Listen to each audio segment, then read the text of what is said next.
Good afternoon, Internet. Welcome to the channel. My idea for this channel is about spending time with Grandpa. I miss having my grandkids around, and one of their favorite things to do was for me to read to them. I'd sit down and relax, and they'd bring a book off the bookshelf. So let's just jump right into that. And here's a bookshelf, and I thought we would start with a good oldie but goodie, the Golden Goose.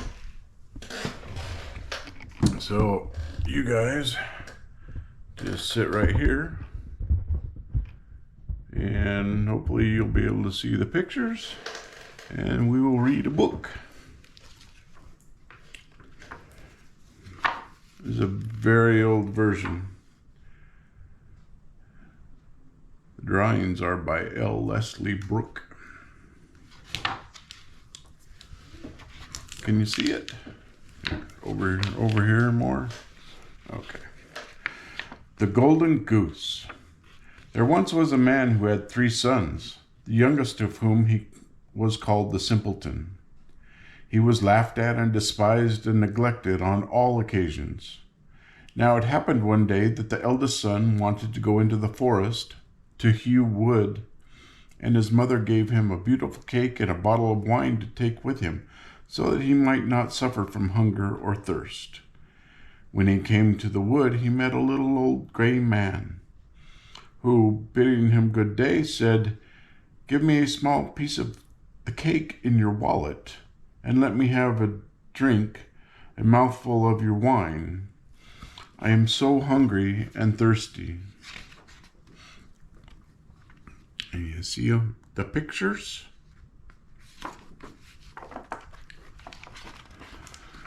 But the clever son answered, "If I were to give you my cake and wine, I should have none for myself.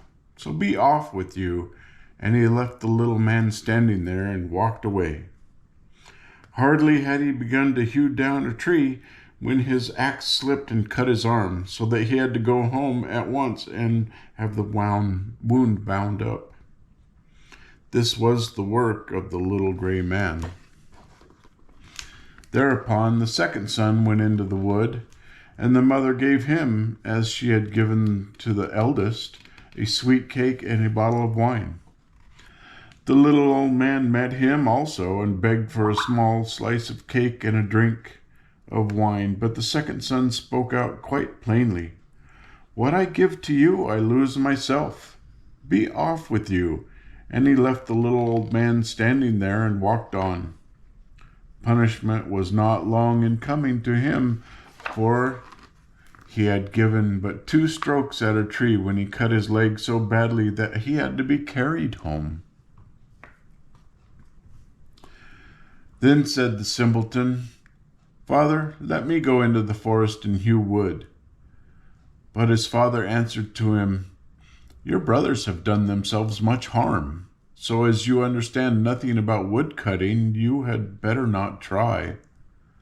But the simpleton begged for so long that at last the father said, "Well, go if you like. Experience will soon make you wiser." To him the mother gave a cake, but it was made with water and had been baked in the ashes, and with it she gave him a bottle of sour beer. When he came to the wood, the little gray man met him also and greeted him and said, "Give me a slice of your cake and a drink from your bottle. I am so hungry and thirsty." The simpleton replied, "I have only a cake that has been baked in the ashes and some sour beer. But if that will satisfy you, let us sit down and eat together." They sat themselves down, and as the simpleton held out his food, it became a rich cake, and the sour beer became good wine. So they ate and drank together, and when the meal was finished, the little man said, "As you have had good heart, and give so willingly a share of your own, I will grant you good luck. Yonder stands an old tree. Hew it down, and in the roots you will find something." Saying this, the old man took his departure, and off went the simpleton and cut down the tree. When it fell, there among its roots sat a goose with feathers of pure gold.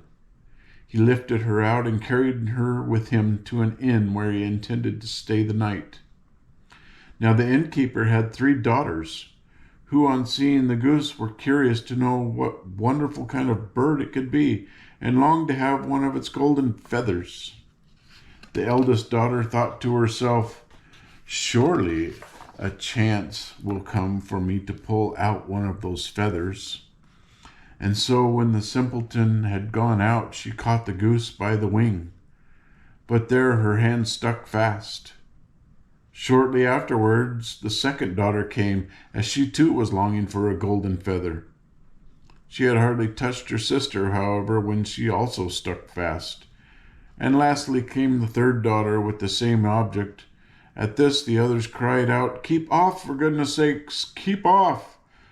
But she, not understanding why they told her to keep away, thought to herself, "If they go to the goose, why should not I?"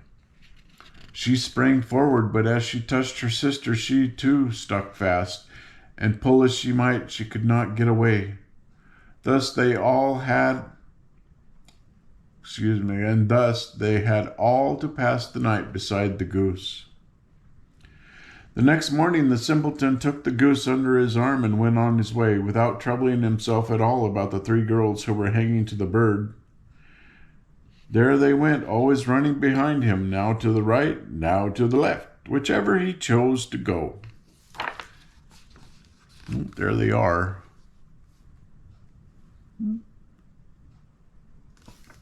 And who was that guy?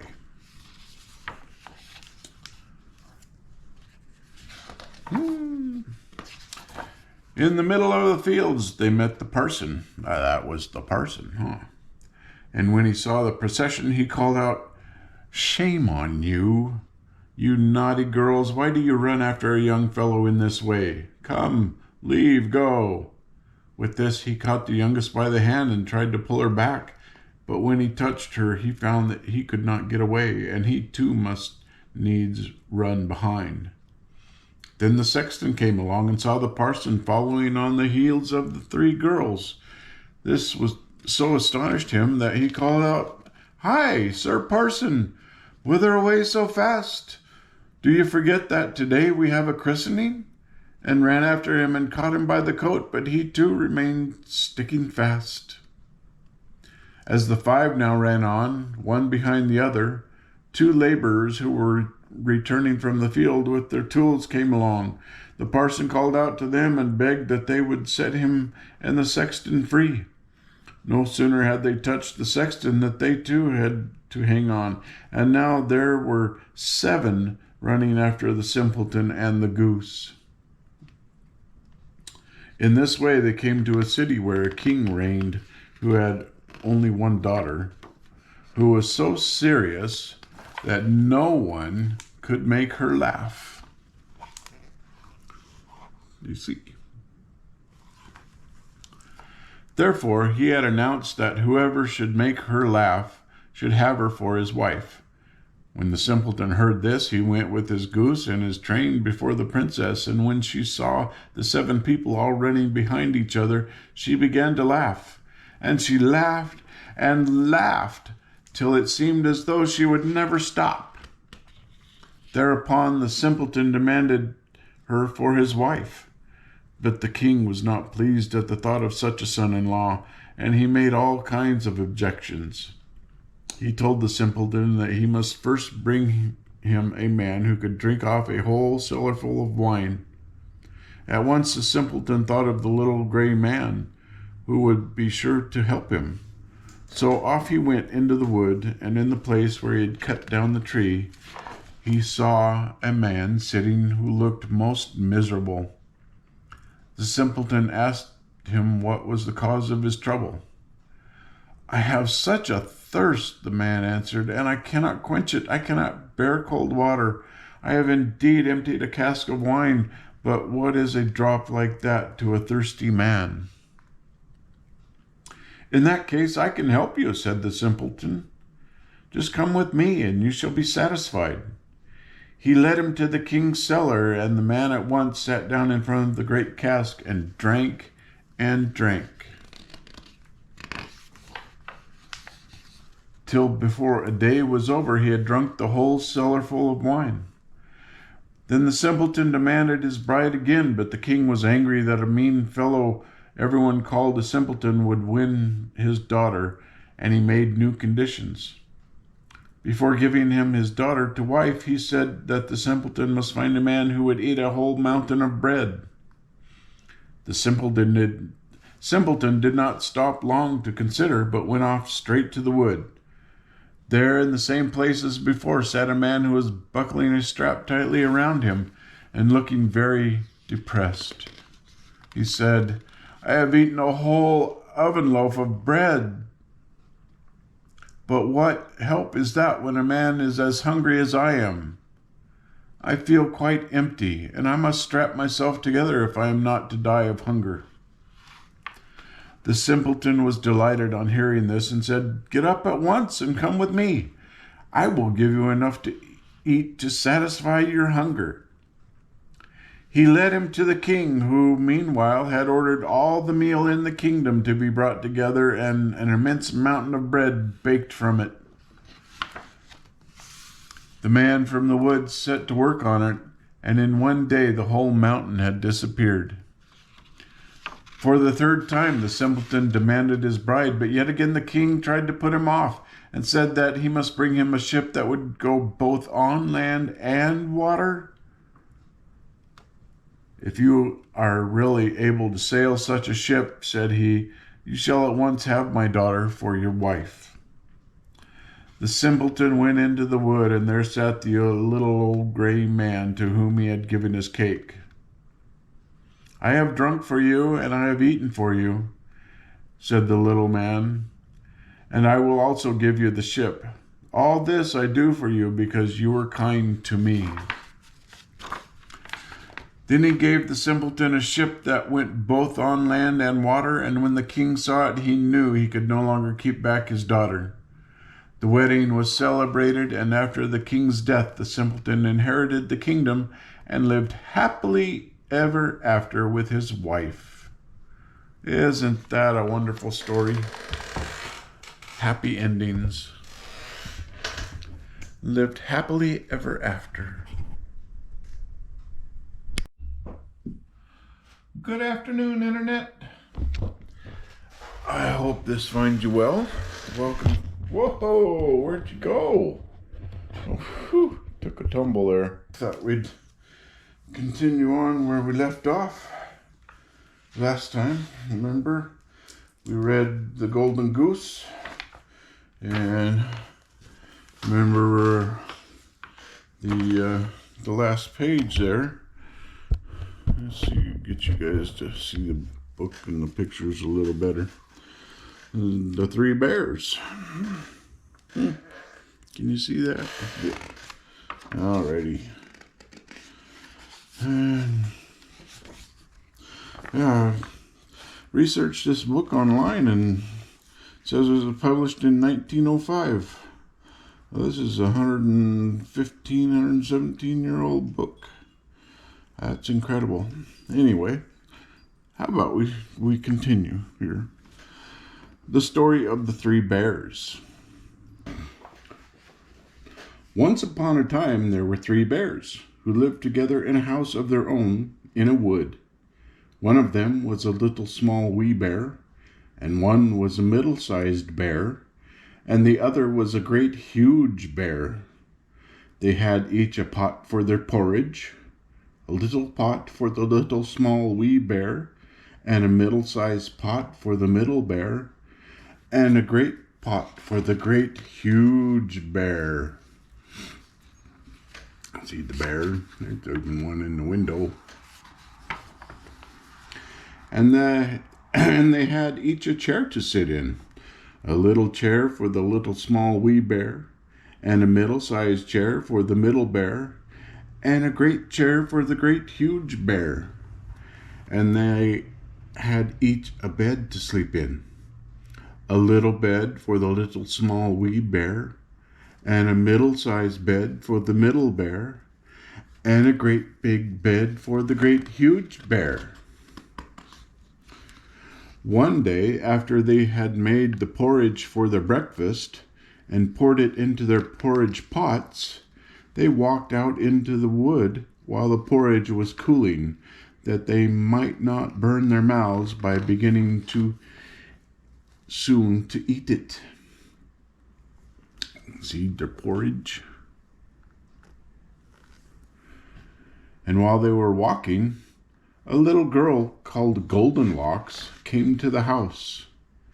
First she looked in at the window, and then she peeped in the keyhole, and seeing nobody in the house, she turned the handle of the door, and the door was not fastened, because the bears were good bears, who did nobody any harm, and never suspected that anybody would harm them.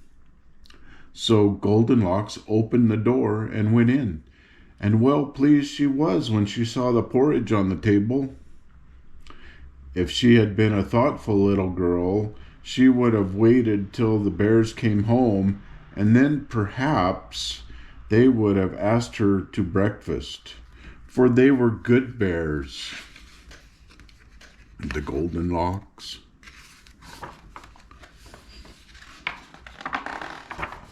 A little rough, or so, as the manner of bears is, but for all that very good-natured and hospitable. But the porridge looked tempting, and she set about helping herself. So first she tasted the porridge of the great huge bear, and that was too hot for her. And then she tasted the porridge of the middle bear, and that was too cold for her. And then she went to the porridge of the little small wee bear, and tasted that. And that was neither too hot nor too cold, but just right. And she liked it so well that she ate it all up. Then Goldenlocks sat down in the chair of the great huge bear, and that was too hard for her. And then she sat down in the chair of the middle bear, and that was too soft for her. And then she sat down in the chair of the little small wee bear, and that was neither too hard nor too soft, but just right. So she seated herself in it, and there she sat till the bottom of the chair came out, and down she came plump on the ground. Then Goldenlocks went upstairs into the bedroom in which the three bears slept. And first she lay down upon the bed of the great huge bear, and that was too high at the head for her. And next she lay down upon the bed of the middle bear, and that was too high at the foot for her. And then she lay down upon the bed of the little small wee bear, and that was neither too high at the head nor the foot, but just right. How was it? It was just right. So she covered herself up comfortably and lay there till she fell fast asleep. By this time the three bears thought their porridge would be cool enough, so they came home to breakfast. Now Goldenlocks had left the spoon of the great huge bear standing in his porridge. "Somebody has been at my porridge," said the great huge bear in his great rough, gruff voice. Oh my gosh, there she is, fast asleep. And there he is, seeing his porridge. Arr. And when the middle bear looked at hers, she saw that the spoon was standing in it too. "Somebody has been at my porridge," said the middle bear in her middle voice. Then the little small wee bear looked at his, and there was the spoon in the porridge bowl, but the porridge was all gone. "Somebody has been at my porridge and has eaten it all up," said the little small wee bear in his little small wee voice. Upon this, the three bears, seeing that someone had entered their house and eaten up the little small wee bear's breakfast, began to look about them. Now Goldenlocks had not put the hard cushion straight when she rose from the chair of the great huge bear. "Somebody has been sitting in my chair," said the great huge bear in his great rough, gruff voice. Oh, goodness, they're getting upset. And Goldenlocks had squatted down the soft cushion of the middle bear. "Somebody has been sitting in my chair," said the middle bear in her middle voice.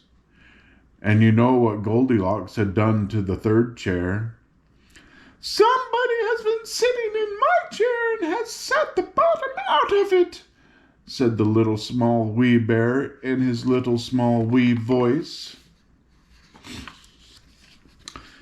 Then the three bears thought it necessary that they should make farther search. So they went upstairs into their bedchamber.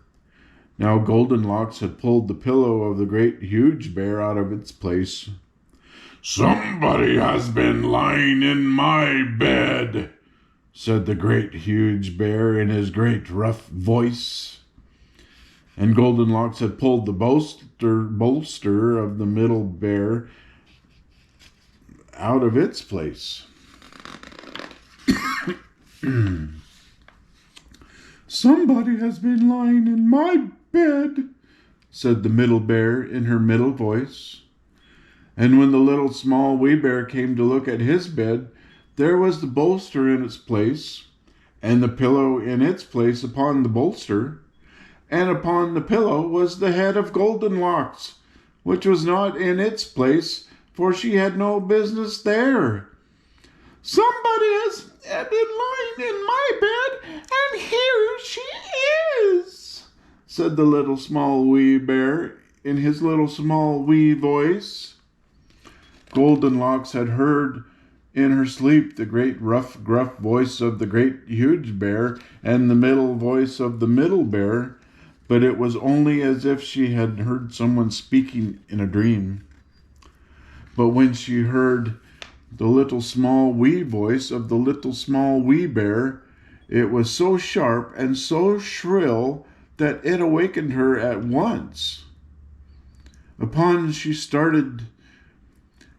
she started, and when she saw the three bears on one side of the bed, she tumbled herself out at the other and ran to the window. Now the window was open because the bears, like good tidy bears as they were, always opened their bedchamber window when they got up in the morning. Out Goldenlocks jumped and ran away as fast as she could, never looking behind her. And what happened to her afterwards I cannot tell, but the three bears never saw anything more of her. Oh, look, he's wearing her hat. Oh, there they are in their beds.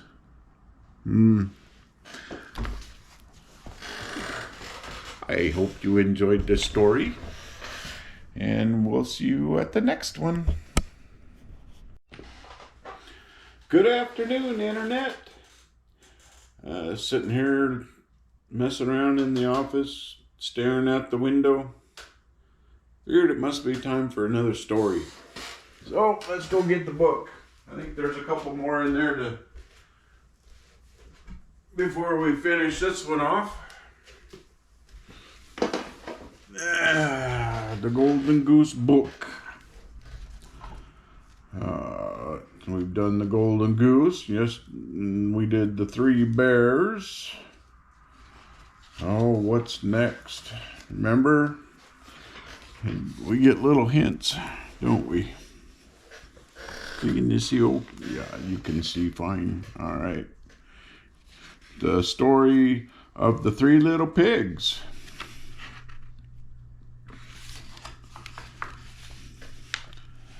Once upon a time, there was an old sow with three little pigs, and as she had not enough to keep them, she sent them out to seek their fortune. The first went off, met a man with a bundle of straw, and said to him, "Please, man, give me that straw to build me a house," which the man did, and the little pig built a house with it.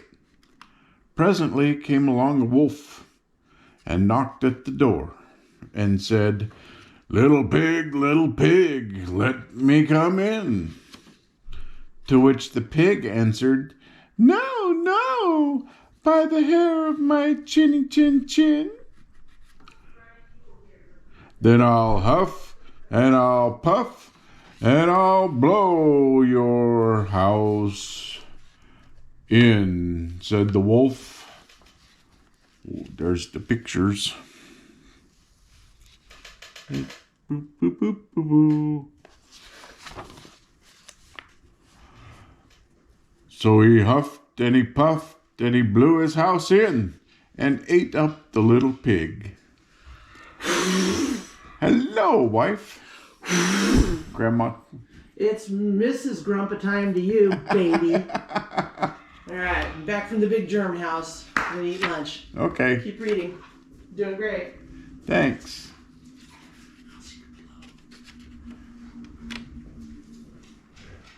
So, where were we? So he huffed and he puffed and he blew his house in and ate up the little pig. The second pig met a man with a bundle of furs and said, "Please, man, give me that furs to build a house," which the man did, and the pig built his house. Then came along the wolf and said, little pig, let me come in." "No, no, by the hair of my chinny chin chin." "Then I'll huff and I'll puff and I'll blow your house in." So he huffed and he puffed and he puffed and he huffed, and at last he blew the house down and ate up the second little pig. The third little pig met a man with a load of bricks and said, "Please, man, give me those bricks to build a house with." So the man gave him the bricks and he built his house with them. So the wolf came, as he did to the other little pigs, and said, little pig, let me come in." "No, no, by the hair of my chinny chin chin." "Then I'll huff and I'll puff and I'll blow your house in." Well, he huffed and he puffed and he huffed and he puffed and he puffed and he huffed, but he could not get the house down. When he found that he could not, with all his huffing and puffing, blow the house down, he said, "Little pig, I know where there is a nice field of turnips." "Where?" said the little pig. "Oh, in Mr. Smith's home field, and if you will be ready tomorrow morning, I will call for you, and we will go together and get some for dinner." "Very well," said the little pig. "I will be ready. What time do you mean to go?" "Oh, at 6 o'clock. Well, the little pig got up at 5 and got the turnips and was home again before 6. When the wolf came, he said, "Little pig, are you ready?" "Ready," said the little pig. "I have been and come back again and got a nice pot full for dinner." What a resourceful little pig. Oh, he's outsmarting the wolf. The wolf felt very angry at this, but thought that he would be up to the little pig somehow or other. So he said, "Little pig, I know where there is a nice apple tree." "Where?" said the pig. "Down at Mary Garden," replied the wolf, "and if you will not deceive me, I will come for you at 5 o'clock tomorrow, and we will go together and get some apples." Well, the little pig woke at 4 the next morning and bustled up and went off for the apples, hoping to get back before the wolf came. But he had farther to go and had to climb the tree, so that just as he was coming down from it, he saw the wolf coming, which, as you may suppose, frightened him very much. When the wolf came up, he said, "Little pig, "What? Are you here before me? Are they nice apples?" "Yes, very," said the little pig. "I will throw you down one." And he threw it so far that while the wolf was gone to pick it up, the little pig jumped down and ran home. The next day the wolf came again and said to the little pig, "Little pig, there is a fair in the town this afternoon. Will you go?" "Oh, yes," said the pig. "I will go. What time shall you be ready?" "At 3," said the wolf. So the little pig went off before the time, as usual, and got to the fair, and bought a butter churn, and was on his way home when he saw the wolf coming. Then he could not tell what to do. So he got into the churn to hide, and in doing so it turned it around. And it began to roll, and rolled down the hill with the pig inside it, which frightened the wolf so much that he ran home without going to the fair. The scared wolf.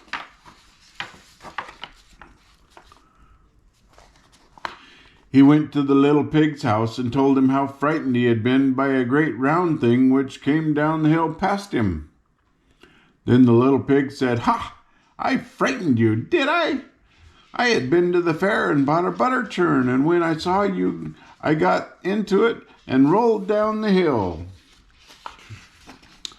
Then the wolf was very angry indeed and declared he would eat up the little pig and that he would get down the chimney after him.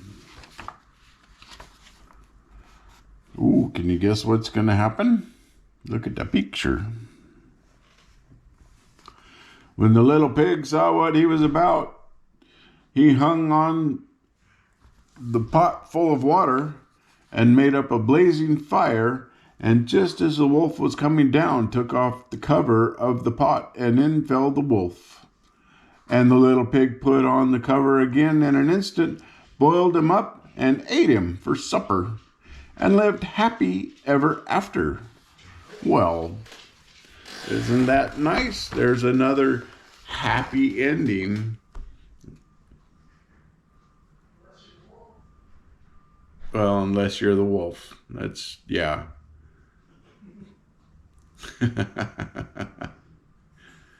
See you at our next story. Good afternoon, Internet. It's a nice, beautiful, sunshiny day. Well, it's in the evening. Day's almost done. The sun's starting to go down sooner. And next thing you know, a month from now, daylight savings time, and it'll be dark and depressing. Anyway, how about we finish this book? We got one more story in the Golden Goose Book. And if you saw the last video at the end, you saw the hint where it would be Tom Thumb. Let's get into it. Tom Thumb. Long ago, in the merry days of good King Arthur, there lived a plowman and his wife. They were very poor, but would have been contented and happy if only they could have had a little child.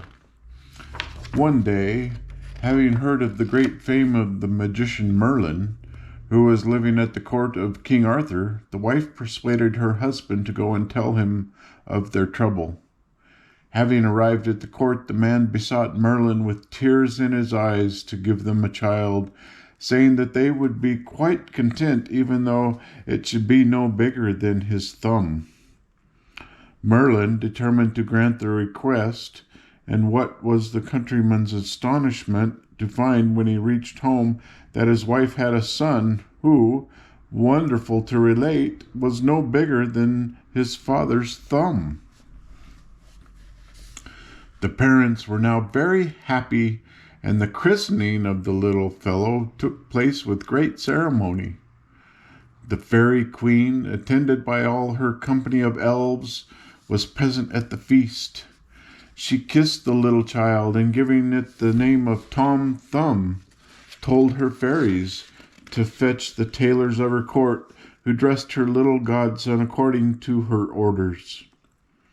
His hat was made of a beautiful oak leaf, his shirt of a fine spider's web, and his hose and doublet were of thistledown. His stockings were made with the rind of a delicate green apple, and the garters were two of the finest little hairs imaginable, plucked from his mother's eyebrows, while his shoes were made of the skin of a little mouse. There's his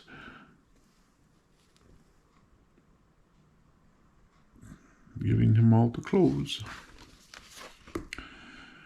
When he was thus dressed, the fairy queen kissed him once more, and wishing him all good luck, flew off with the fairies to her court.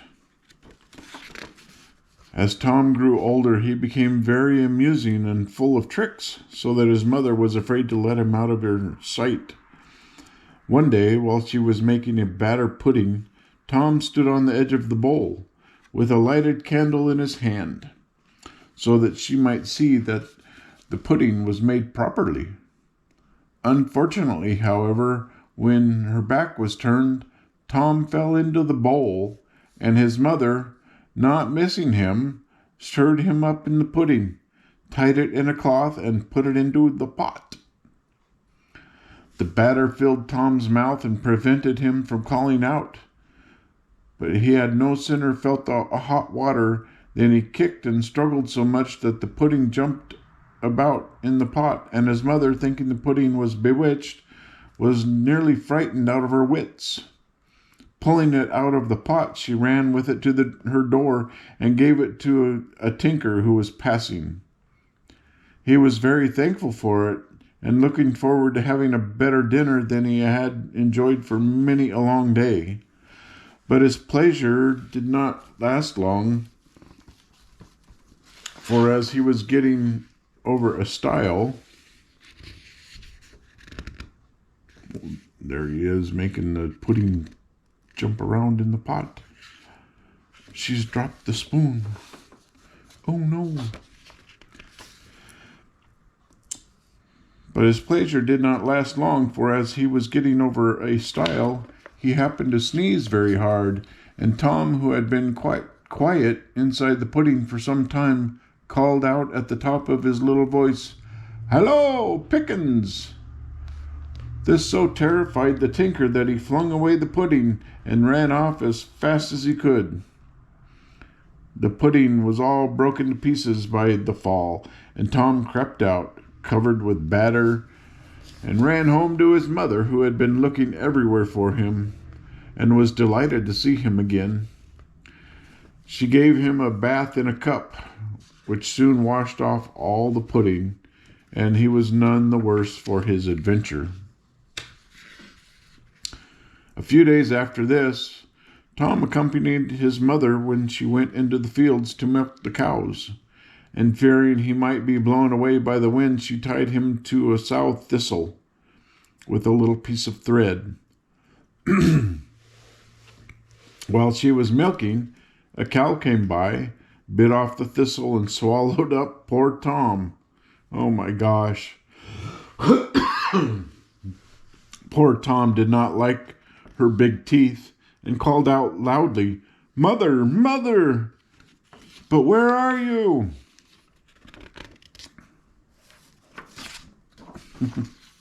There's Tom on the thistle and the cow. And the mama looking for him.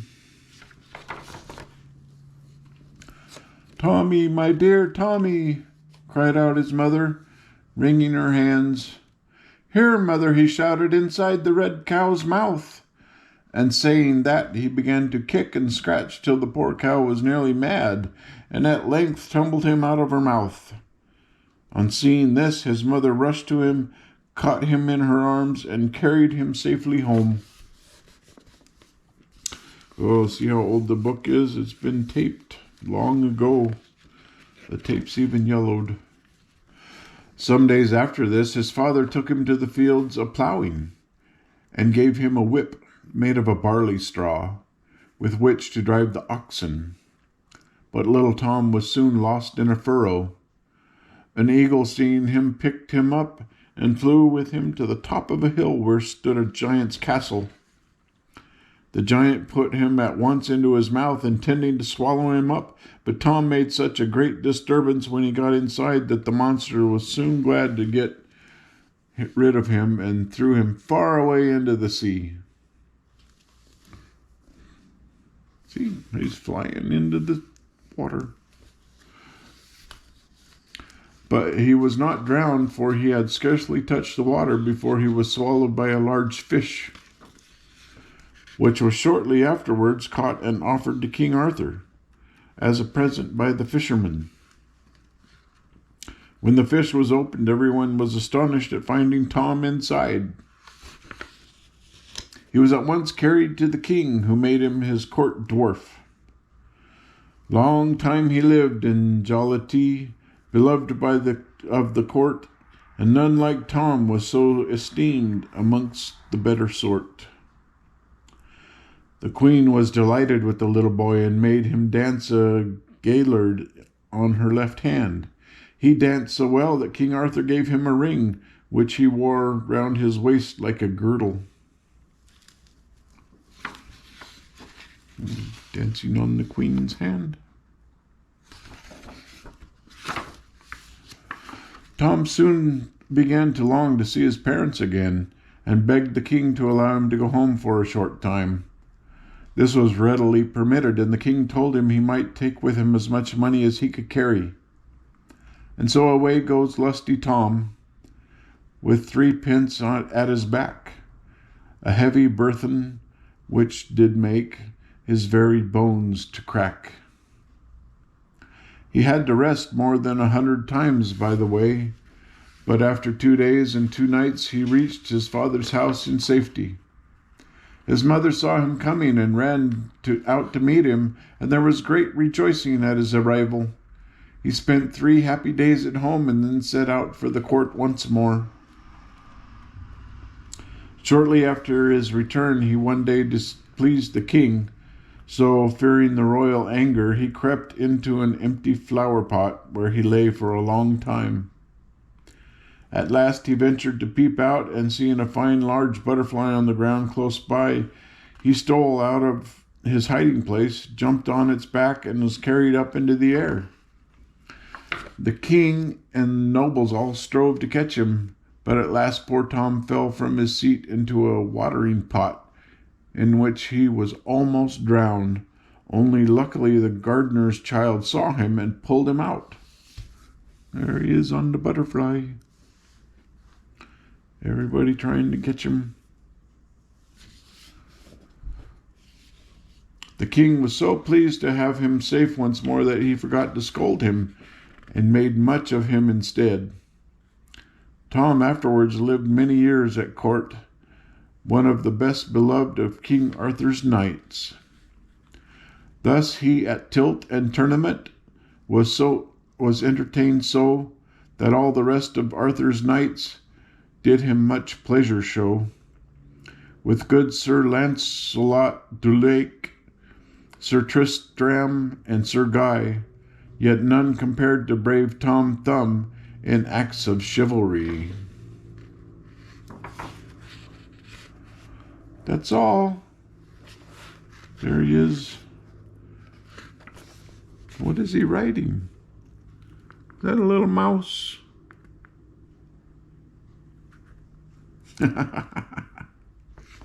Isn't that funny? Well, that's all for the Golden Goose Book.